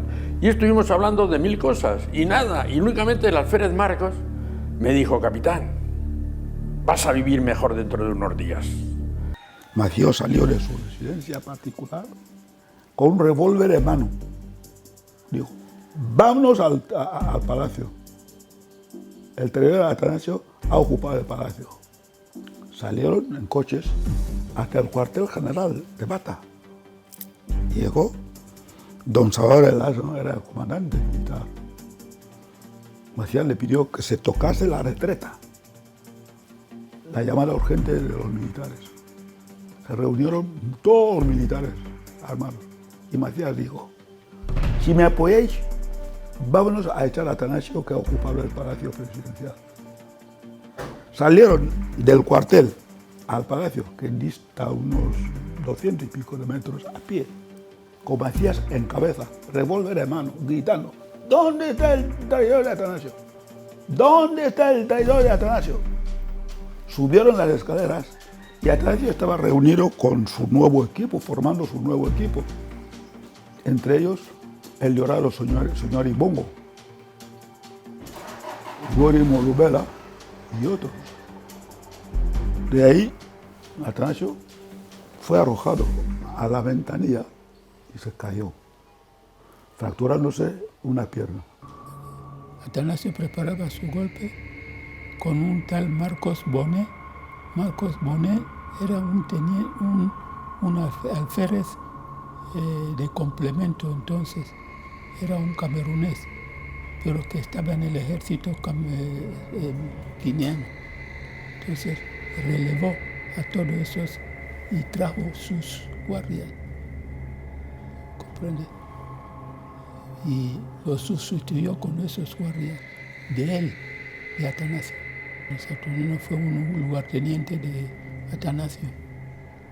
Fue el segundo de Atanasio. Él además era ministro, iba a ser ministro de Asuntos Exteriores. Y yo estaba con un tal Ángel Macía. Ángel Macía era entonces ministro también. Y estábamos todos en el gobierno civil cenando. Y Bongo era un intelectual, un tipo bien preparado. Atanasio le engañó. Y Bongo se mezcló con Atanasio en esa conferencia. Si viviese todavía Enge influyó mucho para que Ibonga no se mezclara en aquel acto. De los que ya intentaron encontrar solo el dinero y no la independencia. Es allí donde Ibonga se mezcló. Pues Saturnino había muerto de que le habían hecho, no lo sé, porque ahí las autopsias, yo sé que en la autopsia de Saturnino Ibongo le saqué una sustancia del esófago y del estómago que para mí era tierra, le habían hecho comer arena del campamento. La madrugada del 5 de marzo se precipita la tragedia. Atanasio Ndongo, con un grupo de guardias de la Marina guineana, detiene a varios ministros y militares, llega al Palacio Presidencial de Bata y ocupa el despacho del presidente. Las órdenes son matar a Matías, pero este no aparece. Aún no amanece cuando Francisco Matías, a pie, pistola en mano, llega a la puerta del palacio llamando a voces a los traidores. Los guardias se ponen a sus órdenes y los golpistas son detenidos. Atanasio y él forcejean. Imposible saber lo que ocurrió, lo que ambos políticos hablaron, si es que lo hicieron. Minutos después, el cuerpo de Atanasio, defenestrado desde el segundo piso del palacio, agoniza ante la mirada de Matías. Él mismo toma las fotos que le dará más tarde al corresponsal John Barnes de Newsweek y en las que Atanasio aparece tendido en la acera agonizante. Fueron momentos terribles. En el suelo, un indefenso Atanasio recibía golpes y vejaciones. Le quemaron la cara con cigarrillos.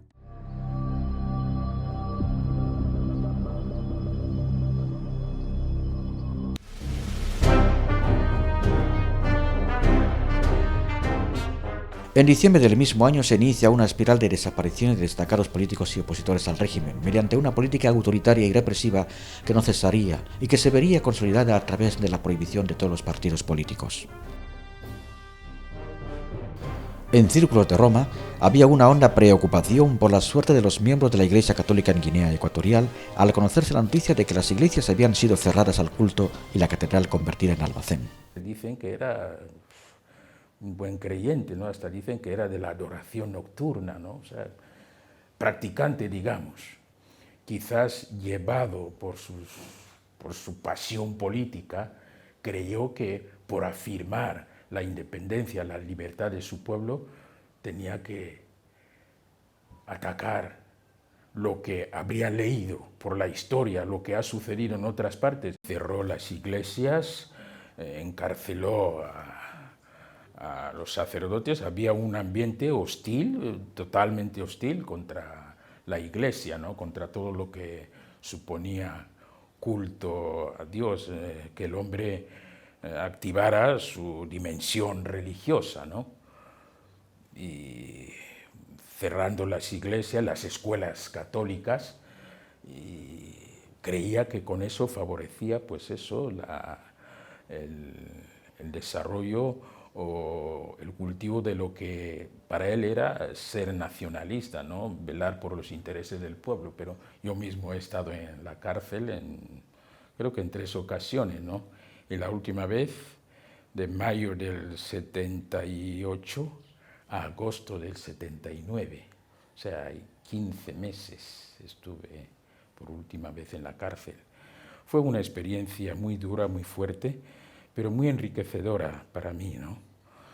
Porque en las pruebas, en los momentos así difíciles, es cuando la persona se va templando, ¿no? Porque sabes, puedes tratar de encauzar, puedes tratar de afirmarte también, ¿no? Y desde ese campo, sabiendo que personalmente no estabas en la cárcel por un delito así personal, sino porque encarnabas una institución que era perseguida, entonces eso personalmente me daba cierta valentía, me daba fuerzas para seguir adelante y no sucumbir, no echarme atrás.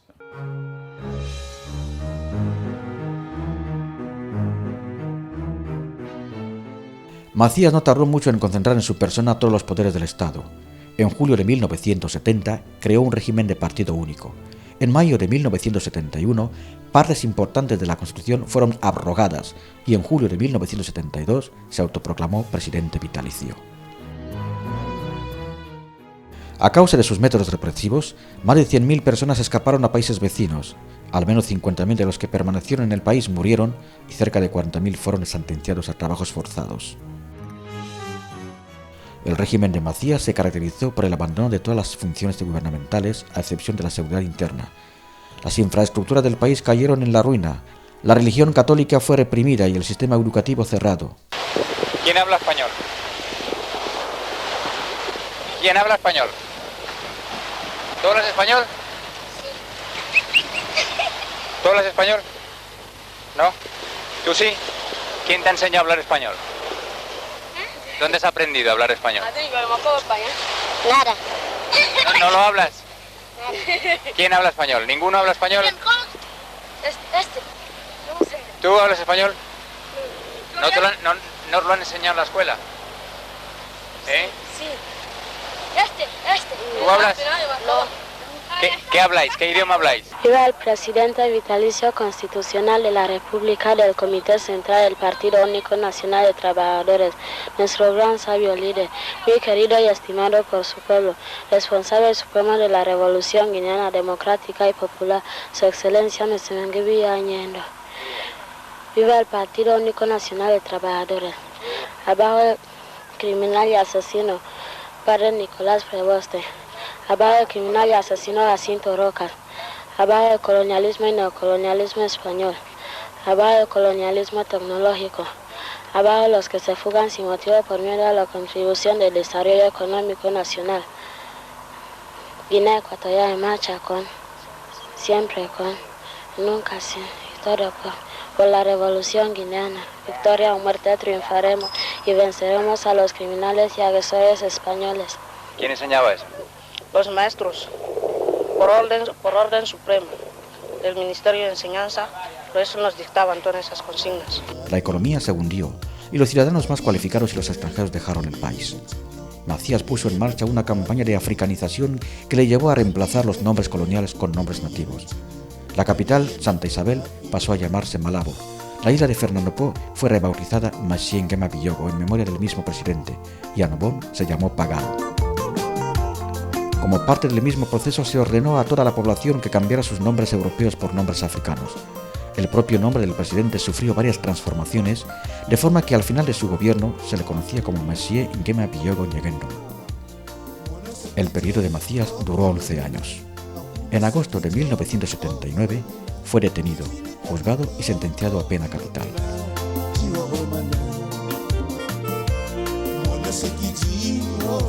Cuando se dio el golpe, ¿qué orden nos dieron? Bueno, nos dio orden de que persiguiéramos a Macías hasta en su pueblo. Que persiguierais a Macías hasta su pueblo. ¿Y fuisteis para allá? Sí, fuimos hasta Mongomo, hasta Zion, hasta su pueblo natal. ¿Lo encontrasteis vosotros? No, le hemos encontrado que se había fugado. Se había fugado entonces. ¿Y lo perseguisteis por la selva? Sí, por la selva. Durante unos 4 días. El 5.º día lo encontramos ahí, entre yo y el teniente. Fuimos allá al bosque y lo encontramos tumbado en un árbol grande. Lo encontré comiendo caña y una piña curva así. Después yo lo di alto. ¿Estaba armado? ¿Estaba armado? Sí, estaba armado. Con su maleta de divisa. Al levantarse quería coger arma, por eso yo rompió un brazo derecho. ¿Le disparasteis? Sí, en el brazo derecho. ¿Cuántas veces le disparasteis? Una sola bala. ¿Una sola bala? Una sola bala. ¿Pero antes le habéis disparado varias veces más, o no? No. ¿No le disteis nada más que un tiro? Nada. ¿Quién se lo dio? ¿Eh? ¿Quién se lo dio? ¿El teniente o tú? Yo mismo. ¿Tú mismo? Sí. ¿Y qué te dijo él? Y el Macías me dijo que me pidió perdón de que yo no le mato. ¿Para que no le mataras? Sí. ¿Y qué hicisteis con él luego? Después yo lo cogí y le metí en el coche, directamente en la sala de Mongomo, que eso es un mismo distrito. Y de ahí le trajamos hasta Bata, a la sala de Bata. De Bata le trajamos hasta aquí, a la isla. Macías fue ejecutado el 29 de septiembre de 1979. En la isla lo juzgaron y lo condenaron a muerte. Lo condenaron a muerte y lo fusilaron. ¿Tú estabas durante el fusilamiento? Sí. ¿Y fueron marroquíes? ¿Fue un pelotón marroquí el que lo fusiló? No, nosotros mismos, nativo guineano.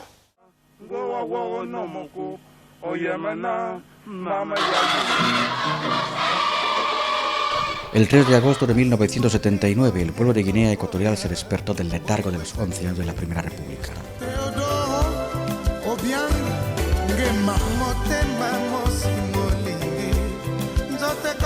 Amaneció de nuevo y la ilusión por una Guinea mejor, cargada de esperanza, iluminó los rincones de un país que había tenido la peor pesadilla de su historia. Fueron días de alegría. El pueblo salió a las calles para celebrar la caída de un régimen que lo había arrebatado todo, desde la libertad hasta la dignidad. Se constituye un nuevo gobierno encabezado por el entonces teniente coronel Teodoro Bianguema, con 37 años, secundado por un grupo de oficiales de las Fuerzas Armadas.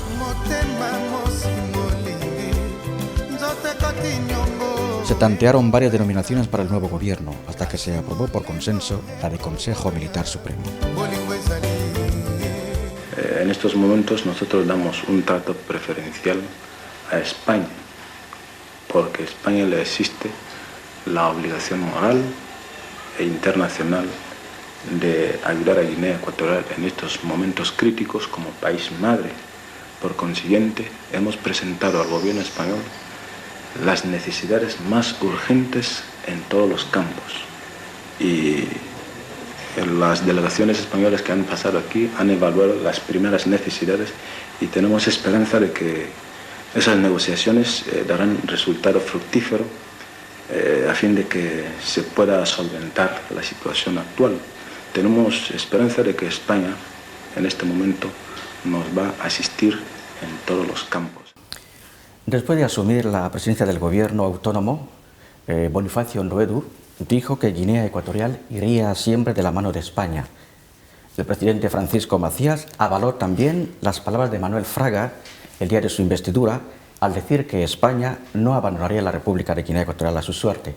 Y Vuestra Excelencia subrayó en su primer discurso dirigido a la nación después del golpe de libertad que otorgaba a España un lugar preferente en las relaciones con nuestro país. 50 años después, señor presidente, ¿sigue creyendo en España para el desarrollo de Guinea Ecuatorial? Pues evidentemente yo creo que son palabras repetitivas.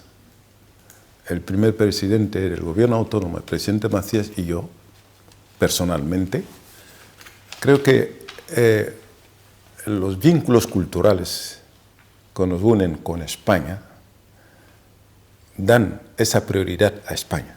Ahora, si España no quiere conocer esa facilidad, esa buena intención nuestra de que estemos siempre vinculados, es prácticamente por los propios dirigentes.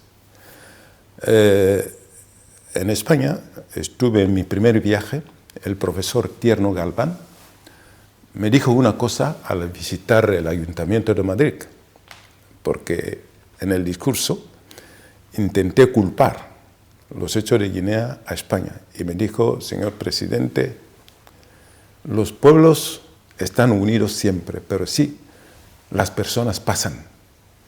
Porque todo lo que pasó fueron personas, pero entre España y Guinea Ecuatorial son países unidos por vínculos culturales.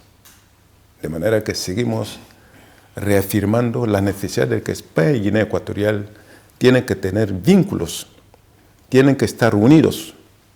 Porque si España hoy en día Guinea Ecuatorial es una nación hoy en día, es precisamente porque ha sido creado por España.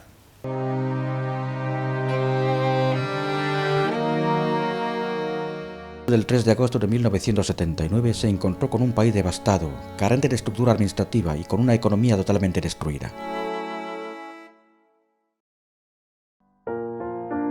Una de las primeras tareas a la que tuvo que enfrentarse era borrar las secuelas del anterior régimen, evitar cometer los errores del pasado, devolver a la ciudadanía su dignidad y construir una sociedad fraterna y solidaria exenta de venganzas y ajustes de cuentas.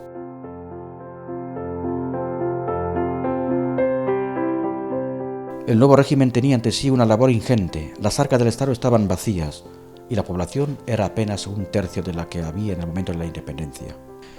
El paso decisivo para la creación de nuevas instituciones del Estado y el diseño de un nuevo modelo se dio desde la convocatoria de todos los funcionarios civiles y militares, activos y separados de servicios, para definirse un modelo de gobierno que diera satisfacción a todos los ecuatoguineanos.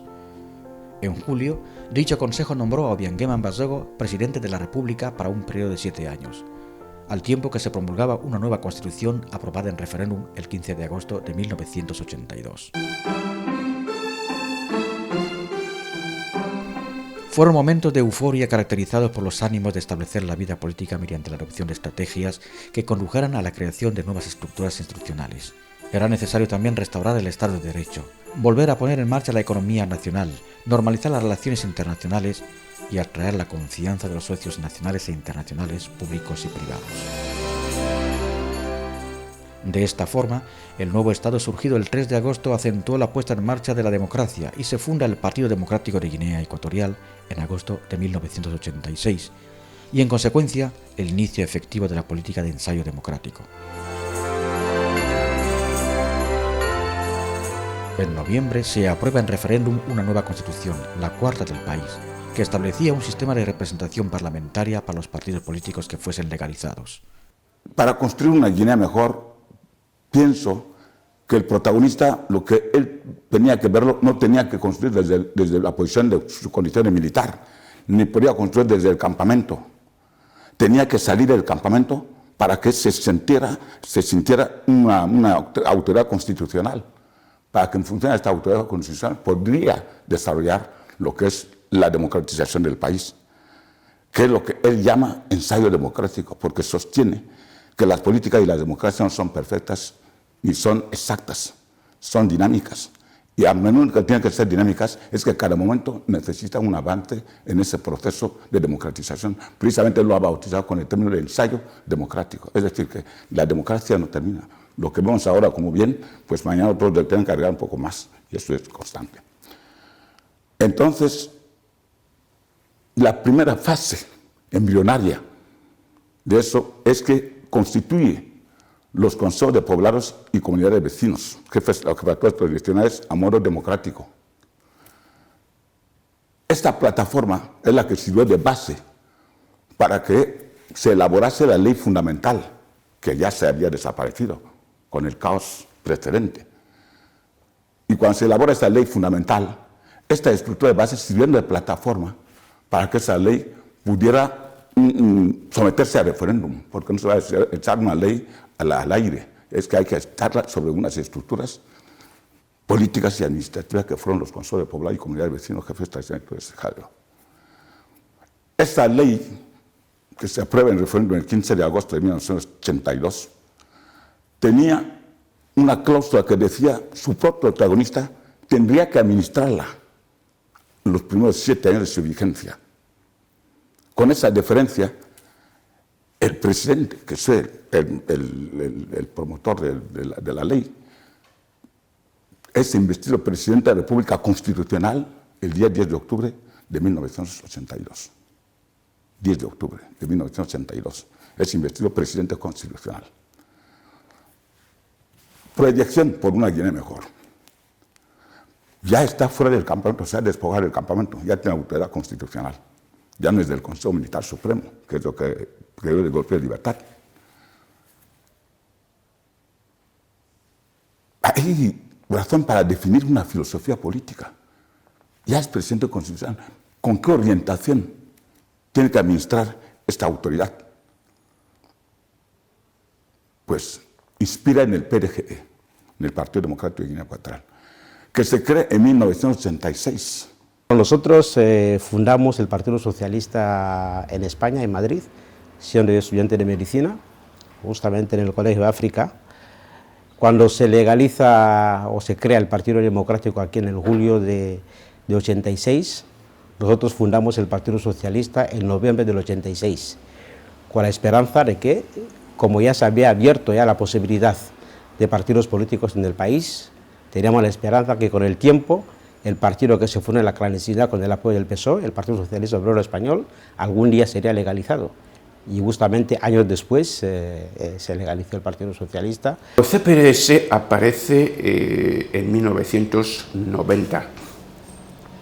Aquel año un grupo de jóvenes, muy jóvenes, encabezados por Plácido Micó, Celestino Bacales, Santiago Obama, José Luis Mvumba, Juan Sondó, Ángel Obama, Amancio Gabriel, ¿no? Eran todos ellos jóvenes, venían de formarse en España, todos universitarios, y cuando regresan a Guinea se encuentran con un país sumido en la dictadura, en la miseria, en la opresión y en la corrupción. Entonces levantan la voz y dicen que esto no puede ser así y que tiene que haber un grupo que luche por acabar con esta situación, por establecer un verdadero Estado democrático en Guinea Ecuatorial. Estamos hablando de 1990, cuando todavía no se había aprobado la reforma constitucional que reconocía el pluralismo político en Guinea Ecuatorial. Esto sería en el año 91, pero desde el año 90, el 1 de mayo, CPRS se dio a conocer, ¿no? Lanzando octavillas por las calles de Malabo y Bata, con pintadas, ¿no? Reclamando libertad y justicia para los guineanos. Ante el anuncio de esta apertura, muchos opositores políticos regresaron al país y fueron legalizadas diversas formaciones políticas de la oposición.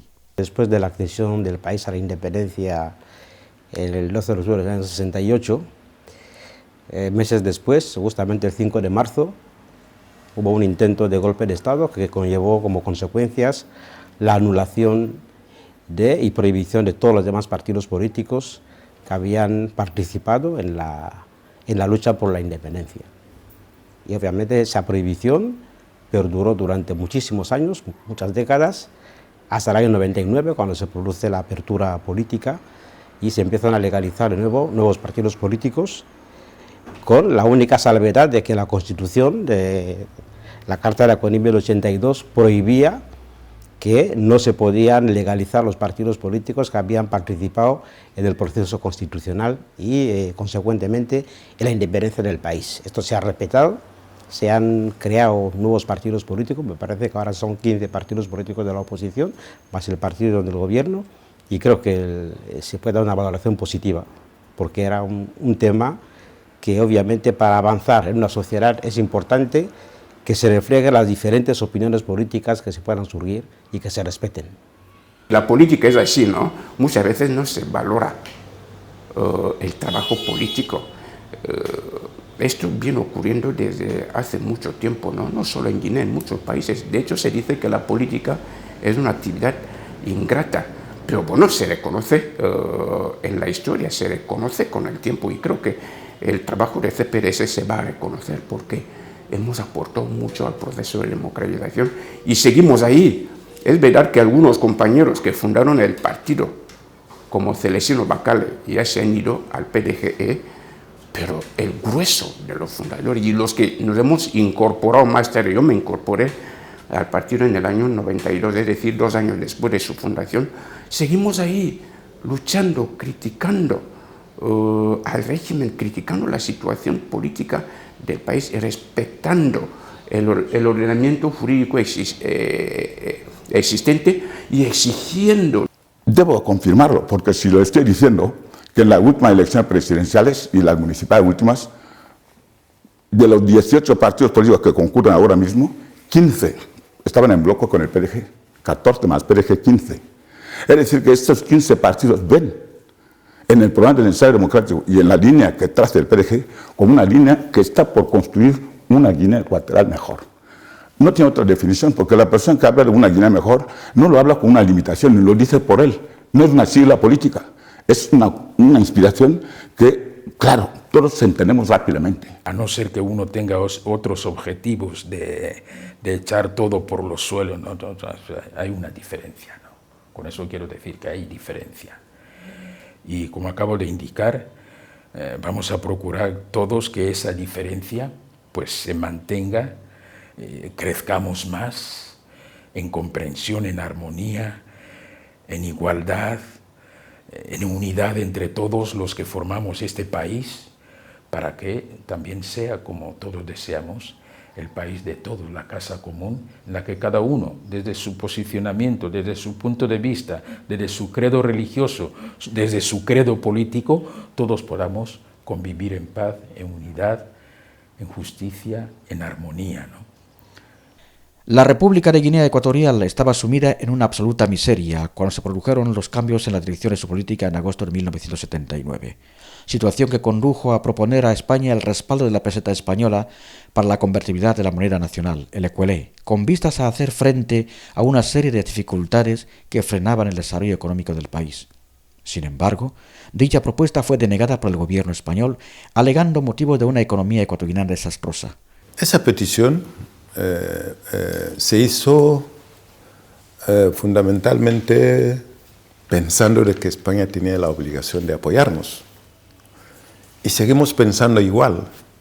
Ahora, en lo que respecta a apoyar a la convertibilidad de nuestra moneda, creo que ya no debe ya haber, porque tenemos una moneda convertible.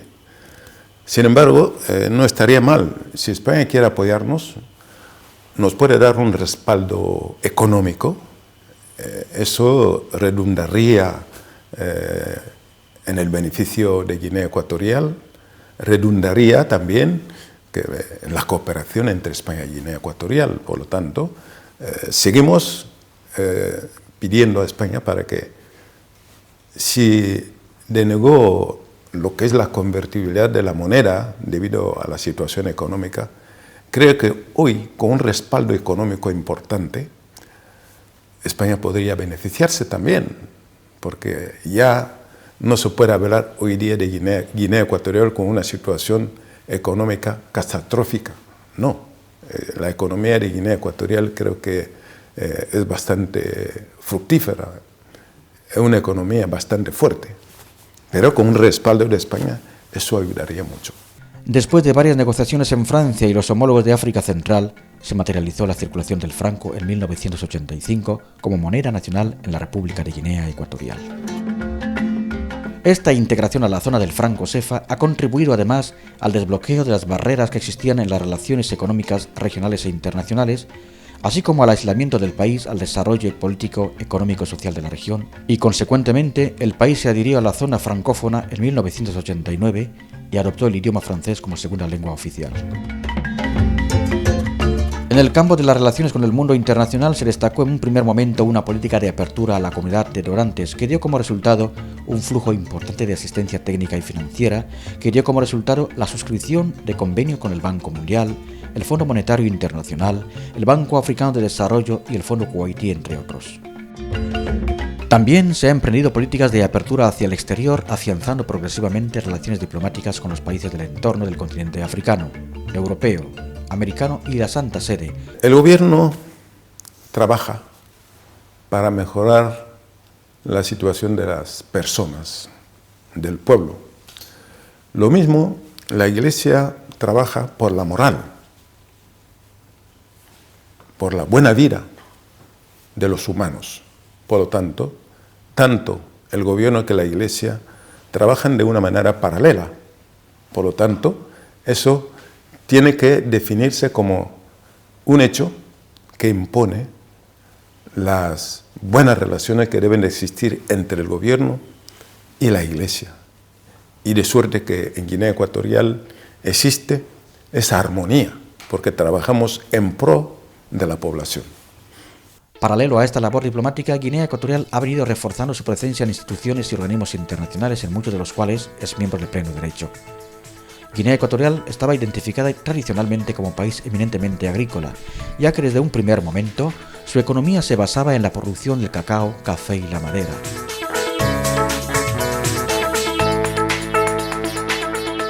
Sin embargo, en la actualidad, la economía nacional ha experimentado un giro de 180 grados desde el descubrimiento del oro negro.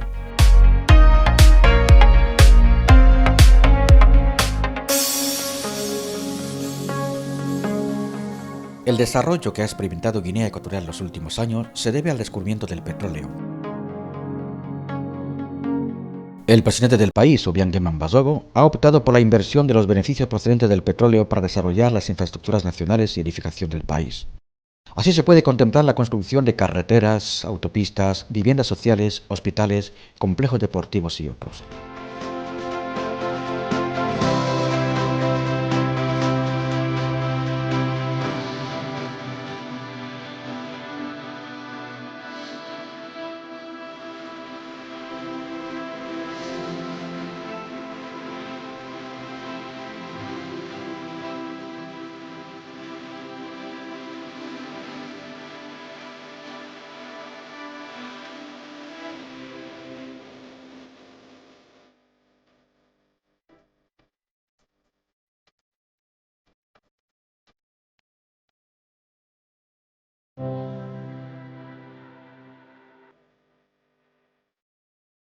¿Y cómo se traduce el avance que ha experimentado el país en los últimos años con el aumento de su Producto Interior Bruto en relación al día a día de la vida de los ecuatorianos? Haciendo un análisis, se vería de que tuvimos dificultades en el pasado, pero la prosperidad que se vive actualmente en Guinea Ecuatorial es fruto de la buena gestión y distribución de los recursos económicos del país. Gracias al advenimiento del petróleo, estamos utilizando esos recursos racionalmente y nos han dado un PIB que es superior a muchos países africanos. Por lo tanto, yo creo que es una situación bastante halagable, una situación que todo el mundo felicita. Por lo tanto, yo pienso que el Producto Interno de Guinea Ecuatorial se ha debido precisamente por la buena gestión del gobierno. En este desarrollo nacional, el gobierno aprobó a finales del 2007 un plan a largo plazo llamado Horizonte 2020, que tiene el doble objetivo de acelerar la reducción de la pobreza y crear una base para conseguir que Guinea Ecuatorial sea un país moderno y destacado dentro del continente africano. En la industria del gas asociado al petróleo, la República de Guinea Ecuatorial ha pasado a ser el tercer productor de la cuenca atlántica tras Trinidad y Tobago y Nigeria. La planta de Punta Europa se encarga de la transformación de los derivados. El plan se centra en la diversificación de la economía como condición para generar empleo y reducir la dependencia hacia los hidrocarburos. 50 años después, el 12 de octubre de 2018, el pueblo de la República de Guinea Ecuatorial conmemora medio siglo de vida independiente, 50º aniversario que pone fin a las diferentes etapas transcurridas desde la accesión del país a la soberanía y que puso punto final a la larga noche colonial. Por eso es importante, primero, que el gobierno, esta es una idea mía, una sugerencia, debería un poco, no sé, dar una condecoración póstuma a todos aquellos que lucharon por la independencia de Guinea Ecuatorial. Ese 50 aniversario que vamos a celebrar el 12 de octubre tiene que ser una fiesta de reconciliación, una fiesta popular, no una fiesta politizada, en el sentido de que el mismo pueblo es el que tiene que celebrar sus 50 años de independencia, al margen, insisto, de la manera de pensar, las afinidades políticas de unos y otros. Y cuando hablo también de rehabilitación política de los padres de la independencia, también hay que reconocer que hay personalidades que se siguen considerando como traidores del Estado guineano. Esa gente no se les puede considerar traidores porque son los que fundaron el Estado guineano. Cometieron errores políticos, pero son padres de la independencia. Hablo concretamente de Atanasio Ndoumillón, por ejemplo, que es el que, según se sabe, el himno que se canta, la letra de ese himno fue de él. Saturnino Ibongo también, el que fue autor de la bandera, que hoy es el símbolo de Guinea Ecuatorial, también tenía que ser rehabilitado. Digo esos dos, hay otros muchos más, que hay que rehabilitar su imagen. Rehabilitar su imagen significa que hay que explicar, reescribir la historia, pero poniéndoles como padres de la independencia. Muy importante. Y de hecho, hemos sido de los partidos que desde hace 20 años le llamábamos la atención al gobierno de Guinea Ecuatorial sobre el olvido en el que estaban sometidos los padres de la independencia. ¿No? Fíjese, los jóvenes, cuando voy hablando con muchos jóvenes, no saben nada de eso porque existe la impresión de que Guinea Ecuatorial empieza en 1979, pero Guinea tiene padres de la independencia que dieron la vida por este país. ¿No? Tenemos a Santiago Uganda, Enrique Mbo, Acacio Moines, Salvador Ndong, Atanasio Ndoumillón, Saturnino Ibongo, Edmundo Bocio Dioko, Enrique Gori. Esas personas lucharon desinteresadamente por la independencia de Guinea Ecuatorial. Los padres de nuestra independencia, ¿no? Personas que aunque no las hayamos conocido físicamente, sabemos, hemos leído que lucharon mucho porque podamos vivir en paz, porque podamos ser un país independiente, ¿no? Yo creo que su memoria se debe cultivar mucho más todavía, ¿no? Ya se ha hecho bastante, sobre todo en algunos, ¿no? Pero todavía si hay alguno que queda un poco rezagado, ¿no? Que no se le conoce tanto, pues procurar que los amantes de la historia vayan sacando más detalles de la vida de esa gente, porque lo que vivimos ahora es gracias a ellos, ¿no? Y es justo que les reconozcamos, que les tengamos en cuenta, que les veneremos. Señor presidente, este 12 de octubre celebramos 50 años, pero ¿qué lugar ocupan los padres de nuestra independencia, tanto en la conciencia de la población como en la política del gobierno 50 años después? Siempre tenemos en la memoria a los padres fundadores de Guinea Ecuatorial, a los que lucharon por la independencia de Guinea Ecuatorial, aunque no tenemos sitios reservados para ellos, pero ellos, sus nombres están en la historia de Guinea Ecuatorial. Y seguimos respetando a esos fundadores del Estado libre y soberano de Guinea Ecuatorial, porque fueron los que lucharon para que Guinea llegase a ser un país independiente.